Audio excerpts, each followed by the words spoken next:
بسم الله الرحمن الرحيم. أهلا بيكم للمرة الأولى في برنامج جرعة مزيكا. إن شاء الله هنتكلم عن عمالقة صنع الموسيقى في مصر.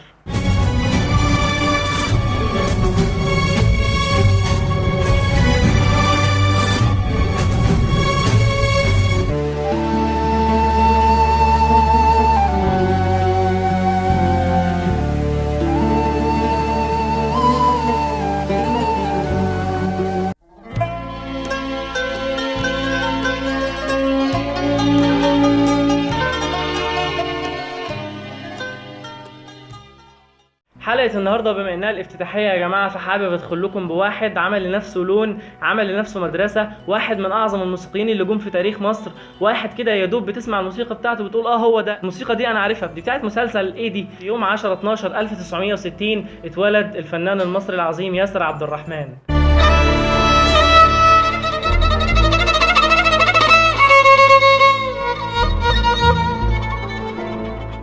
ياسر عبد الرحمن ابن الأديب المصري عبد الرحمن فهمي كاتب مسلسل السقوط في بئر سبع، وكان ليه تقريبا الفضل في الاكتشاف الأول لموهبة ابنه ياسر عبد الرحمن، وبالتالي أخدوا معاه في مسلسل السقوط في بئر سبع. واسطة هي وبصراحة ونعم الواسطة اللي طلعت لنا واحد زي ياسر عبد الرحمن، يعني يا ريت كل الوسايط كده.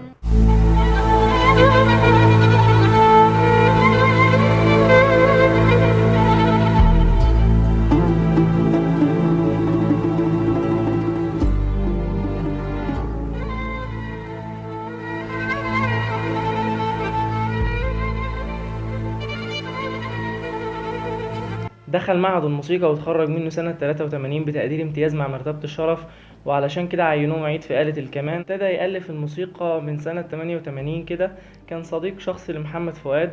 محمد فؤاد بدأ يقنعه ان هو يألف موسيقى.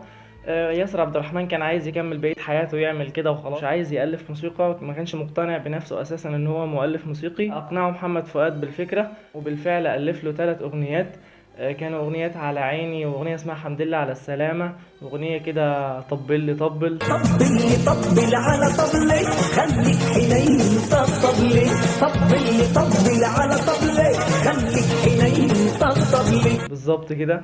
بدأ من 89 كده بقى مع النجم أحمد زكي في فيلم الإمبراطور، ألف له موسيقى تصويرية كانت حاجة تحفة التحف بصراحة.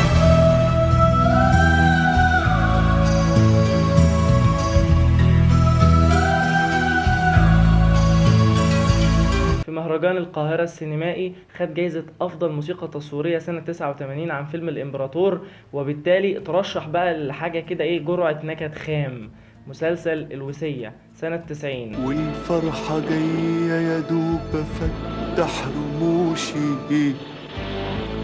لقيتها رايحة وروحي رايحة وراها.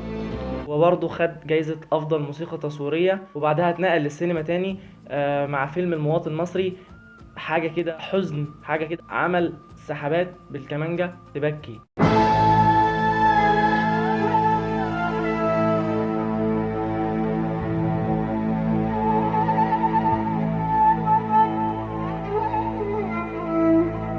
خد برضه جايزة أحسن موسيقى تصويرية. استمر بقى في بعض الأعمال لبعض الفنانين زي عمرو دياب وزي حنان ماضي وزي علي الحجار. عمل لعمرو دياب أغنية بتاعت ورجعت من السفر، حاجة كانت جميلة جدا جدا. ورجعت من السفر دايب من الفراق، مشتاق لعيون حبيبي واللحظة اشتياق.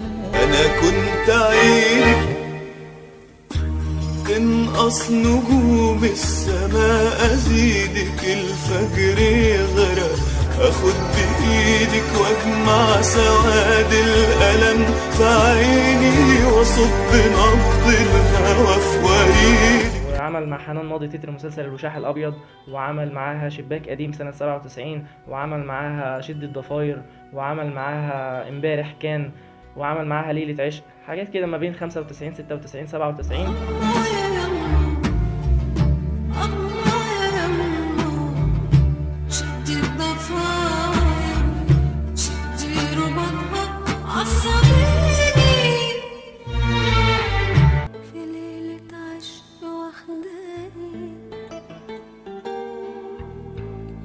شط الهوى التاني امبارح كان